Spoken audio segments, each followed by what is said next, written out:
Eles são o primeiro passo para você que quer arriscar um pouco mais e ir para a renda variável. Tem um apelo com os brasileiros porque eles investem em imóveis. A gente vai falar hoje tudo sobre os fundos imobiliários, mas antes deixa sua curtida, acompanhe as nossas notícias no investnews.com.br e siga os nossos canais, o Investflix, que é esse aqui, tudo sobre educação financeira, e o Invest News, que tem os nossos programas diários. Estamos aqui com Arthur Vieira de Moraes, professor de finanças, um antigo conhecido aí da galera, um antigo conhecido meu, um amigo. Arthur, a gente começa então aí falando um beabá, um basicão sobre o que é um fundo imobiliário.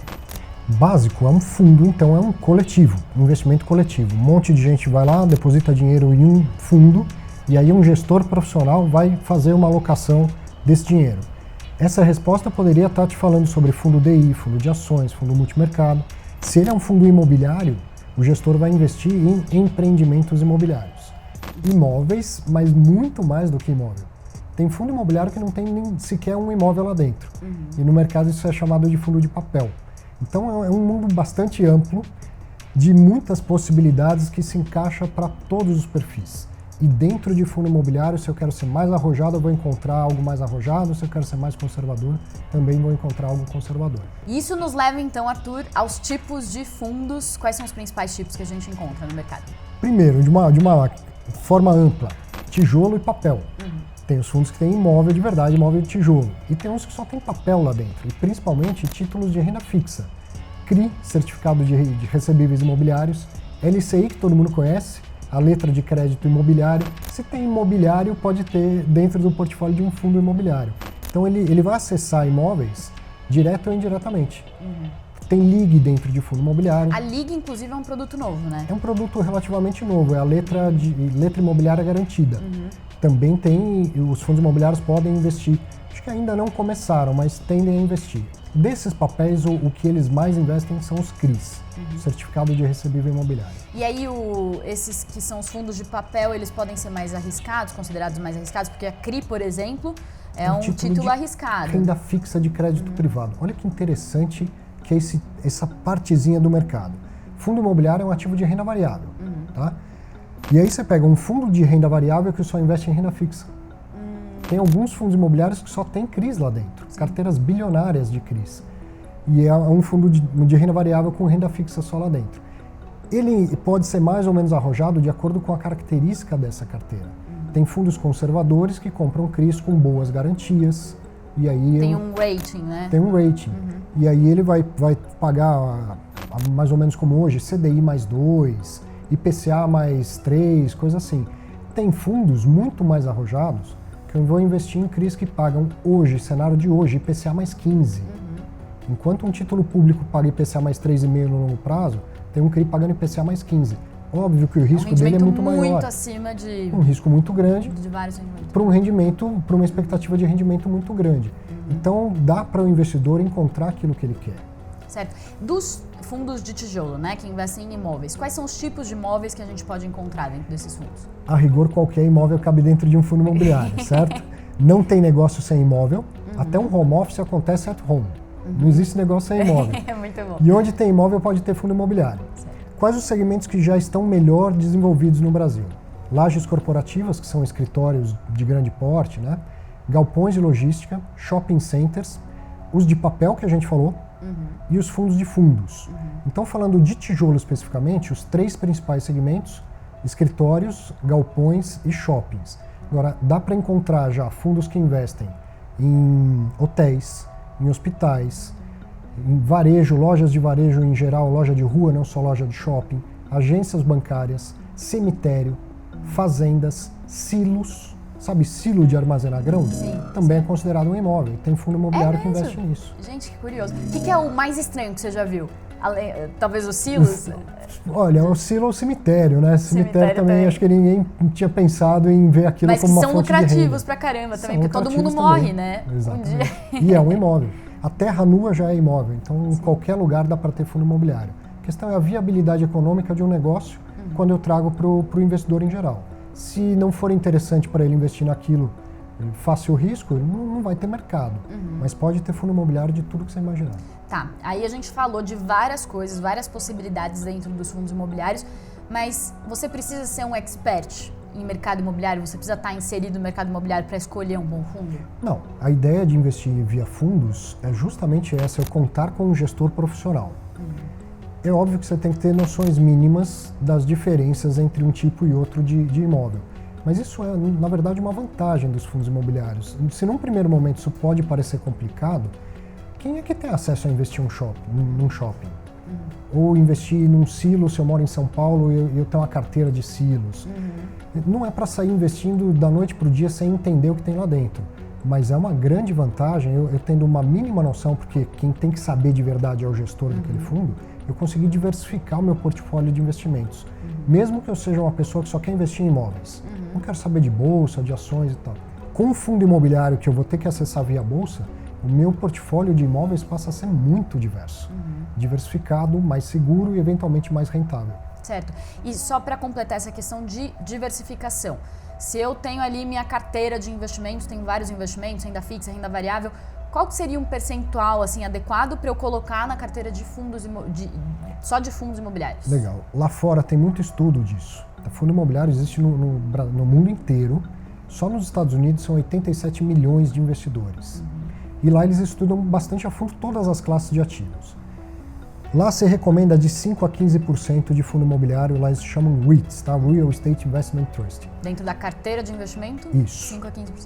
Aqui no Brasil dá para ser mais? Dá para ser mais pelo seguinte, a gente não tem o número de investimentos que tem lá fora. Por que é só 15 de fundo imobiliário? Porque tem tantas outras classes de ativos possíveis lá que a gente ainda não tem aqui. Basicamente a gente tem no Brasil na renda variável ações e fundo imobiliário para todo mundo e depois pode ter um FIP, mas só para investidor, né, qualificado, profissional e começando a ter crowdfunding, né? Eu posso até investir numa startup, mas isso está muito inicial. Aonde tem liquidez e dá para alocar em renda variável? Ações e fundo imobiliário. Então dá para eu ter um pouco mais do que 15? Dá. Quando tiver mais opções, eu devo diminuir essa posição? Sim, por que não? Quanto mais diversificado um portfólio, melhor. É uma alternativa às ações, né? Para quem quer arriscar um pouco mais, talvez. Do ponto de vista de fundo imobiliário comparando com ações, você vai arriscar menos. Arriscar menos. Então, quem nunca investiu em renda variável, você, por exemplo, que está assistindo, só tem renda fixa, a vida inteira só teve renda fixa, seu primeiro passo na renda variável, vai devagar, vai com fundo de investimento imobiliário. Muito bom, Arthur. Então, assim, falamos aí quais são as principais características, onde eles investem. Agora eu quero saber qual que é o investimento mínimo. Quanto que a pessoa precisa ter para conseguir investir nos fundos imobiliários? Isso é muito legal, porque eles são negociados de uma em uma cota na B3. Com pouquinho dinheiro. Pô, R$150, R$200 já dá para começar a investir. Qual que é o mais barato, assim, a cota mais barata? Tem cota até de R$4. É mesmo? Agora, lembra que isso não diz nada sobre o fundo. Não é porque a cota assim como as ações, né? Isso, não é porque um tem a cota custa 4 e o outro a cota custa 300, que um é mais caro do que o outro, que um é melhor do que o outro. A gente está ressaltando só do ponto de vista de como é fácil o acesso. Qualquer um, de fato, pode investir. E eu acho legal que todo mundo comece com pouco. Mesmo quem tem mais dinheiro e pretenda fazer uma alocação maior, vai testando primeiro, faz um estágio em fundo imobiliário, compra um pouquinho, um valor pequeno e vai entendendo como ele funciona. E quem tem pouco dinheiro, e geralmente o brasileiro tem essa vontade de investir em imóvel, né? Putz, para investir em imóvel tem que juntar uma baita grana para poder comprar o primeiro imóvel. Com fundo imobiliário, com R$150, a pessoa começa a realizar esse objetivo e vai montando uma carteira pouco a pouco, né? Certo, consegue diversificar com pouco dinheiro. Você Exatamente. já consegue investir em diferentes cotas, sei lá, R$500 a pessoa já consegue ter diferentes Imagina, cotas. Com R$500 dá para ter, digamos, 3 fundos diferentes e 3 segmentos diferentes. Isso te dá acesso a dezenas de imóveis. Então, Arthur, isso nos leva também a um outro ponto, que são os preços e as taxas cobradas nesses fundos. Como que saber se o fundo está num bom preço, se a taxa está alta, se a taxa está baixa? Legal. Bom, taxa. O fundo vai ter taxa de administração, tende a ter taxa de gestão, porque tem um gestor profissional, e às vezes pode ter a taxa de performance, que é aquela que fala, olha, se eu der mais do que o CDI, mais do que o IFIX, eu vou te cobrar uma taxa por isso. Então, tudo isso já pode ter lá dentro. Mas quando chegou o rendimento, ele já é líquido de tudo isso. Tá? Algumas corretoras cobram taxa de corretagem pela negociação, pela compra e venda, mas a maioria hoje já nem cobra de fundo imobiliário. E preço é importante, porque a gente vai chegar lá, entendi, gostei, Chego no meu home broker, eu encontro mais de 200 fundos imobiliários. Um está R$4, outro está 100, outro está 300. Desespero do investidor onde investir. Onde investir, como escolher, né? E só esse preço não diz nada se ele está barato ou se ele está caro. Tá? Tem uma forma simplista, não é só assim que se faz, mas duas coisas para olhar. A rentabilidade. Se eu pagar R$100 pelo fundo, ele me distribui 20 centavos por mês de rendimento, isso dá 0,20 ao mês de rentabilidade. Faz sentido? Só 0,20? Se eu estou tomando risco de renda variável? É pouco, né? É pouco. É pouco, Então, para comparando com outros fundos, né? Assim que a gente encontra. Se a rentabilidade está pequena, provavelmente esse fundo está sendo negociado a um preço muito caro. Sim. Putz, mas eu gostei do fundo, eu queria comprar. Espera que se ele tiver caro, ele vai cair de preço. E aí você compra quando a rentabilidade tem risco, então tem que ter uma rentabilidade maior do que a da renda fixa tradicional. E outra coisa é lembrar que quando eu compro a cota, eu comprei a menor parte do patrimônio do fundo. Então não é pela rentabilidade que eu devo escolher, sim um bom patrimônio. É isso, o patrimônio, que vai gerar essa rentabilidade no longo prazo. Então eu tenho que escolher pelo patrimônio e ver se eu não estou pagando muito caro por esse patrimônio. Parece complicado, mas não é. Eu encontro no relatório gerencial. Dá para individualizar isso. Mas isso me leva a uma outra dúvida, Arthur. Assim, como que a pessoa que é leiga, não conhece, onde ela vai encontrar essas informações? Que nem a gente fala de todos os investimentos aqui no Investflix, no Investinhos, mas tem também lugares onde a gente encontra informações específicas sobre os fundos? Ó, além de carteiras recomendadas, as corretoras já fazem, que nem tem de ações, já tem carteira recomendada de fundo imobiliário. É para pegar a carteira, dar um Ctrl+C, Ctrl+V e comprar tudo que tem lá? Não. Mas eu vou encontrar uma carteira, digamos que um analista recomendou 10 fundos. Ele não simplesmente coloca o nome dos fundos, ele explica por que ele está recomendando aquele fundo. Nessa explicação eu vou começar a me identificar. É com esse tipo de fundo que eu tenho interesse e tal. Então uma carteira recomendada ajuda muito, tá? E aí, a partir desse primeiro contato, essa fluência vai acontecendo devagar, eu vou me ambientando, vou entendendo melhor o mercado e consigo chegar e montar o meu portfólio. Então isso é uma coisa. Outra, pode comprar um fundo de fundos e aí tem um gestor que já vai diversificar por você. E Arthur, falando de segmentos diferentes e tudo, qual que é a perspectiva que a gente tem hoje para os fundos e quais são as conjunturas boas, assim, em termos de economia, que impulsionam os fundos imobiliários? Legal. Como tem muitos tipos diferentes de imóvel, inclusive também os fundos de papel, eles reagem diferente de acordo com cada cenário econômico. Se o nosso cenário é bom, vamos dizer assim, a economia está num momento de recuperação, a gente acredita que a economia vai crescer. O que deveria se beneficiar primeiro? A economia crescendo é bom para todo mundo, certo? Mas quem captura essa melhora primeiro? Os fundos de shopping, os fundos de hotel, os fundos que têm uma participação na receita do inquilino. Então um shopping é bem característico disso. O lojista de shopping, ele paga lá X mil reais ou X% do faturamento da loja dele. Quanto mais ele vende, mais o fundo fatura. Mais o fundo fatura, mais ele vai ter rendimento para distribuir para o cotista. Hotel a mesma coisa. Quanto mais gente se hospedar lá, maior faturamento do fundo. Então esses perceberiam primeiro a melhora da economia. Depois, fundos de escritório ou fundos que tem os que se chama de contrato típico, são contratos de locação geralmente de 5 anos e que no terceiro ano dá para renegociar o valor. Então esses aí, por ter essas duas janelas, se a economia está melhorando, chega lá numa janela dessa eu consigo aumentar o valor do aluguel, vai aumentar o lucro do fundo, vai distribuir mais. Os que demorariam mais para perceber isso são os de contrato atípico, geralmente a gente está falando de galpões e logística. São contratos mais longos, de 10 anos, e que não tem essa revisional em momento nenhum, só lá no final. Então a economia pode melhorar. Se o contrato está no terceiro, quarto ano, não vai mudar. Fica preso aquele contrato. Fica preso. Né? Você fala, então isso é ruim? Não é ruim. Porque a gente acha que a economia vai melhorar, mas as coisas sempre podem mudar da noite para o dia. Você pode travar uma taxa boa, considerada boa agora, né? Exatamente. Vem lá o coronavírus e muda toda a expectativa da economia, por exemplo. Mas digamos que a economia embicasse para baixo. O meu fundo de galpão ia segurar a rentabilidade, enquanto os outros iam ter uma rentabilidade menor. Então o importante é sempre diversificar. E você falou então sobre os aluguéis, né? Isso nos leva ao nosso próximo tópico, que são os aluguéis que os fundos imobiliários pagam, como que eles funcionam e essa é a única forma de ganho que o investidor pode ter com os fundos imobiliários? Vamos lá, o aluguel é muito simples também isso. O aluguel tecnicamente se chama rendimento. Também poderia ser comparado com dividendo no caso das ações. E se eu for comparar com imóvel, é como um aluguel. É uma remuneração que vai entrar lá, geralmente todos os meses. Então, por que o fundo imobiliário é um ativo de renda variável? Porque a renda vem do lucro. E como o lucro varia, este rendimento varia também. Então, se o fundo tiver mais lucro, ele vai distribuir mais rendimento, menos lucro, menos rendimento, zero lucro ou prejuízo, não tem rendimento, tá? Então, como que é feito na prática? Um fundo apura lá o lucro dele, por lei ele tem que distribuir 95% desse lucro, e aí o administrador pega o tanto que ele tem a distribuir, divide pelo número de cotas e anuncia por cada cota qual vai ser o rendimento. Então, geralmente isso dá centavos. Eu posso comprar de uma em uma cota. Imagina um fundo que distribui 50 centavos de rendimento, se eu comprei uma cota, é isso que vai entrar na minha conta em dinheiro todo mês. Você comprou 10 cotas, vai entrar R$5 para você. E assim por diante. Então é muito simples mesmo, e esse é o rendimento que seria como o aluguel. E lembrar que isso é isento de imposto de renda para pessoa física. Agora, Arthur, assim, quando o pessoal fala até de dividendos e tal, assim, tem vários investimentos que pagam, no Tesouro Direto tem os cupons e tal. O investidor quer fazer isso mais para o longo prazo. Como que ele faz? Ele recebeu esse dinheiro, cai na conta dele, ele pode reinvestir? Qual que é a indicação? Cai em dinheiro na conta dele, então ele vai tomar a decisão que ele quiser. Se eu estou na fase de acumular para o longo prazo, então eu já vou aproveitar e vou reinvestir isso. Eu posso já estar numa fase de fruição da minha vida, eu posso ser um aposentado que estava pensando em pegar lá o dinheiro da aposentadoria e tal e comprar imóveis. Opa, não, vou fazer uma carteira bem diversificada de fundo imobiliário e vou utilizar esse dinheiro. Ou vou usar uma parte e vou reinvestir outra parte.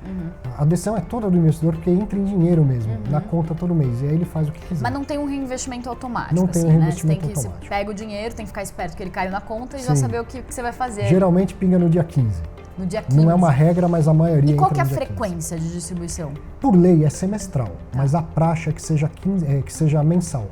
Tá. Quando o fundo também tem um fluxo mensal. De acordo com aquilo que você falou, que pode estar indo bem ou não. O fundo tem 10 imóveis, estão alugados, entra dinheiro todo mês, ele distribui todo mês. Agora, tem fundos, por exemplo, de desenvolvimento imobiliário. Ele comprou um terreno, ele vai lá desembaraçar aquilo na prefeitura, vai construir um prédio e vai vender os apartamentos. Ele só vai ter lucro quando o prédio estiver pronto, o apartamento vendido. Esse fluxo não é mensal. Esse fluxo é bem intermitente. Então esse é um fundo imobiliário que vai, digamos que ele está fazendo isso em 10 terrenos diferentes, em cidades diferentes. Um prédio ficou pronto, foi vendido, tem lucro, ele distribui um montão, dividendo de, sei lá, R$4. Depois ele fica 6, 7 meses sem distribuir nada, porque nenhum outro prédio ainda ficou pronto. Mas para renda, quem quer renda vai procurar esses fundos que alugam imóveis. E ele tem uma renda periódica. E é por isso que algumas pessoas já falam que os fundos imobiliários também podem ser indicados para alguém que está pensando com planos para aposentadoria, né, para o longo prazo. Perfeito. Se alguém estaria confortável em investir em um imóvel para alugar, ele deve estar mais confortável em investir num fundo imobiliário, porque o risco é menor. Ao invés de eu pegar todo o meu dinheiro e concentrar num único imóvel, eu posso... Imagina, se eu tiver uns 15 fundos imobiliários de 5 segmentos diferentes, eu atingir centenas de imóveis diferentes, em cidades diferentes, de categorias diferentes, de nível de risco diferente, o risco é muito menor. Fora o risco de liquidez. Um imóvel é difícil de vender. Fundo imobiliário eu vendo na bolsa, 2 dias úteis depois o dinheiro está no meu bolso. Ainda que eu precise vender com prejuízo. Sim. Mesmo que você vá vender o seu imóvel abaixo do preço que pagou, você não sabe quanto tempo demora. E tem taxa, tem... E a liquidez parcial, eu vendo quanto eu quiser de fundo imobiliário. O imóvel eu tenho que vender ele inteiro, o fundo imobiliário eu vendo quantas cotas eu quiser. Então ele é menos arriscado do que imóvel e mais rentável do que imóvel na maioria das vezes. Isso então nos leva a mais um tópico do Tudo Sobre, que são os riscos. Então você estava falando aqui sobre riscos. Certo. Você estava falando que pode ser menos arriscado do que comprar um imóvel, porque num imóvel você está muito concentrado e no fundo você consegue dar uma diversificada. Além disso, como que a gente consegue mostrar para o investidor qual que é o tamanho do risco a que ele está sujeito se ele entrar nesses fundos? Diversos riscos, mas uma coisa que eu gosto de falar, se eu pegar um prospecto preliminar de fundo imobiliário, esse palavrão todo, é um livro de umas 600, 700 páginas. Meu Deus. Que toda oferta pública, seja de ação, fundo imobiliário, debênture, CRI, tem que fazer um prospecto inicial disponível para o investidor ter conhecimento sobre o produto que ele vai investir. Bom, de um fundo imobiliário vai ter umas 20 páginas falando sobre risco. 20 páginas. Elencam lá quase que 70 itens. Mas o risco, na verdade, é um único, Priscila. Que é perder um pouco de dinheiro. Não é ficar sem rim, não é ir pra cadeia, entendeu? todo investimento financeiro, ele só oferece um único risco, que é perder dinheiro. Uma parte, todo o dinheiro ou mais do que investiu. Depende da característica de cada tipo de investimento, tá? Como isso pode acontecer? Por 60, 70 vias diferentes. Mas é só o risco de perder um pouco de dinheiro. Que aí é o quê? É a cota diminuir? Cota desvalorizar. Perder dinheiro toda vez que a gente abre a geladeira, vê que o iogurte venceu e joga no lixo, a gente perdeu dinheiro. Todo mundo sabe lidar com a questão perder dinheiro. Tá? Eu vou investir num ativo de renda variável, que é o fundo imobiliário, porque eu quero que o lucro subindo eu tenha mais renda. Para isso eu vou me expor um pouco a esse pouco mais de risco. Tá? Que risco é esse? As cotas oscilam de preço na bolsa, então eu posso ter que vender num valor abaixo do que eu paguei. Por N motivos. Por que a cota cairia? Porque tem 10 imóveis e 2 ficaram vagos. Então caiu o lucro, diminuiu o rendimento, diminuiu a cota. Um risco sistemático que afeta todos os fundos de uma vez só seria a alta da taxa de juros. Quando o juro sobe, o fundo imobiliário tende a cair e vice-versa. Isso até explica uma alta grandiosa que a gente teve no ano passado. Né? O juro caiu, o IFIX valorizou quase que 40% no ano passado, 36%. Então o risco de liquidez que é... Mas explica esse ponto. Por que tem essa correlação aí inversa, Legal. né? Entre Inversa, taxa de isso. juro e os fundos. Porque ele é um ativo de renda variável com características de renda fixa. Não entra um dinheiro todo mês lá. Sim. Isso é muito semelhante à renda fixa. Se eu comprar um título público com cupom, em todo semestre não vai entrar um dinheiro. Sim. Então, a partir do quanto entra, é que eu consigo precificar um título público e dizer ele vale exatamente tanto. Porque eu sei exatamente quanto entra. Num fundo imobiliário eu não sei exatamente quanto vai entrar, porque a renda deriva do lucro. Mas num fundo de renda, um fundo que tem imóveis para locação, a receita ela é muito previsível. Esse preço de locação não costuma mudar, exceto no caso de shopping, de hotel. Sim. A receita é previsível, os custos também são, então o lucro também é previsível. Sim. Essa renda ela costuma ter uma consistência muito grande. Passar assim 10, 12, às vezes 20 meses distribuindo o mesmo valor. Então isso se assemelha à renda fixa e fica mais fácil de precificar o fundo imobiliário. É por isso também que ele oscila tão menos do que as ações. E tem a relação também entre os contratos, reajuste pela inflação, Sim. e a inflação que tem essa ligação direta com o juro. Né? Também vai se assemelhar lá ao Tesouro IPCA. Então você estava me perguntando por que tem a correlação inversa com a taxa de juros. Porque ele tem essa semelhança com a renda fixa e com o título pré-fixado. Lembrar que não é renda fixa. Faz sentido ter essa correlação negativa? Faz. Mas o grande passo, eu acho, que a gente chega depois que aprende a analisar fundo imobiliário, é, sabendo que a renda varia, aprender a analisar a tendência. Se ela tende a variar para cima, para baixo ou se manter estável. Sim. E aí eu começo a olhar para frente, porque esse movimento da taxa de juros olha para trás. Sim. E a gente tem que saber olhar para frente quando vai investir. Para conseguir pegar as oportunidades, Isso. né? Boa, então falamos aí de riscos, onde investem. Agora a gente vai falar um pouquinho sobre tributação, como que acontece a mordida do leão aí nos fundos imobiliários. Bom, o rendimento mensal, a distribuição de lucro líquido é isento de imposto de renda para pessoas físicas, tá? Agora, o ganho de capital, que é uma segunda possibilidade de ganhar dinheiro, né? Se eu comprei cotas, por exemplo, por 120, passou um tempo eu vendi lá por 140. Eu tive 20 de lucro, isso é o ganho de capital. Sobre essa diferença, eu tenho que recolher imposto de 20% sobre o lucro. Sim. E eu que tenho que calcular, eu que tenho que preencher o DARF, eu que tenho que pagar. Então, o rendimento ele é isento para a pessoa física, já na jurídica ele é tributado em 20% na fonte. E o ganho de capital é sempre tributado em 20%, não é na fonte. O investidor que tem que calcular e recolher. E as pessoas às vezes confundem isso com, né, o recolhimento mensal ali que você faz com declaração do imposto de renda, né? Na declaração sempre tem que colocar. Sempre. Mas o pagamento, se eu vendi, agora estamos em fevereiro, se eu vender fundo imobiliário com lucro, eu tenho que pagar esse DARF, que é o documento de arrecadações da Receita Federal, no último dia útil de março. De março, de mês seguinte. E aí, quando que isso vai aparecer na minha declaração? Na declaração de 2021. E aí eu só vou declarar, eu tinha que pagar, por exemplo, R$500 de imposto e paguei R$500 de imposto. O que muita gente faz? Quando chega na hora de declarar, percebe que deixou de pagar. E aí vai pagar com multa e juros. Muito bem, Arthur. Então agora, para finalizar aqui a nossa conversa, vamos fazer um papo reto aqui sobre fundo imobiliário. Papo 2 segundos, tá? Para qual investidor que é indicado? Todos. Principalmente? Cabe fundo imobiliário em todos os perfis. Se eu sou moderado, eu vou ter só um pouquinho. Se eu sou conservador, vou ter só um pouquinho. Lembra que eu falei lá fora de 5% a 15%? Sim. O arrojado teria 15%, o conservador 5%, o moderado 10%, mais ou menos. E aqui a gente pode considerar que seja um pouco maior esse leque. Quanto que você tem que ter na carteira? Quanto que tem que ter de fundo percentual? imobiliário? Então, depende do perfil de cada um, tá? Mas cabe na carteira de todo mundo. Eu vou te dar uma resposta contrária. Não tenha 100% da sua carteira em fundo imobiliário. Isso é bobagem. Certo. Todo mundo deveria ter pelo menos renda fixa na carteira. Muito bem, vamos para a próxima então. Qual que é o risco? Resumido em poucos segundos. Perder uma parte do dinheiro. Não dá para perder mais do que investiu, não tem alavancagem. E conceitualmente, como eu sou professor, dá para perder tudo? Dá, mas a probabilidade é mínima disso acontecer. O que ajuda e o que atrapalha? Ajuda a economia vai bem, mercado imobiliário vai bem. Atrapalha principalmente a taxa de juros quando sobe. Prazo? Qualquer prazo. Dá para fazer day trade de fundo imobiliário. O ideal é que o investidor chegue com cabeça de longo prazo. Se eu fosse comprar um imóvel, eu ia ficar com ele por muitos anos. Faço o mesmo com o fundo imobiliário. Investimento mínimo? Qualquer valor, a partir de 150 a 200 reais. Tributação? Isento para a pessoa física o rendimento e 20% se eu vender com lucro. Onde compra?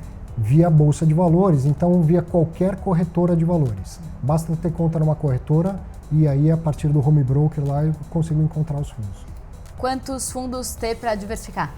Uns 15, eu acho legal. Eu falei que tem 5 segmentos com boa liquidez. Se eu tiver 3 de cada um, eu já tenho 15 fundos e estou super bem diversificado. Onde eles investem? Em galpões, em shoppings, em lajes corporativas, em títulos de renda fixa atrelados ao mercado imobiliário e em fundos de fundos, que compram cotas de outros fundos imobiliários. Tá aí, gente, Arthur Vieira de Moraes, maior especialista do país Imagina. em fundos imobiliários, um querido que sempre ajuda a gente pra caramba. Todos os jornalistas de economia do país adoram conversar com ele, porque ele ajuda a gente demais. Imagina. Arthur, muito obrigada Obrigado, por esse eu. papo super esclarecedor aqui de fundos imobiliários. Já deixo um convite aí para você participar de outros episódios do Investflix. E vou pedir para você pedir junto comigo a curtida aí na nossa página, no Invest News, no Investflix. Fala esse aí, mundo de internet, essa curtida é muito importante, assim, porque o próprio algoritmo vai falar, pô, esse conteúdo é relevante, eu vou mostrar para mais gente. É isso aí. Então é isso, se você curtiu, curta mesmo que é para chegar para mais pessoas, né? E aí o conteúdo vai se disseminando. Com o Arthur pedindo, gente, não tem como negar, né? Então a gente fica por aqui. Esse foi mais um episódio do Investflix, o nosso canal que traz tudo sobre investimentos para você que tem conhecimento básico, para você que tem conhecimento intermediário ou avançado. A gente explica tudo e muito mais. Acompanhe também o Invest News, que é o nosso canal que traz os programas diários. Até a próxima!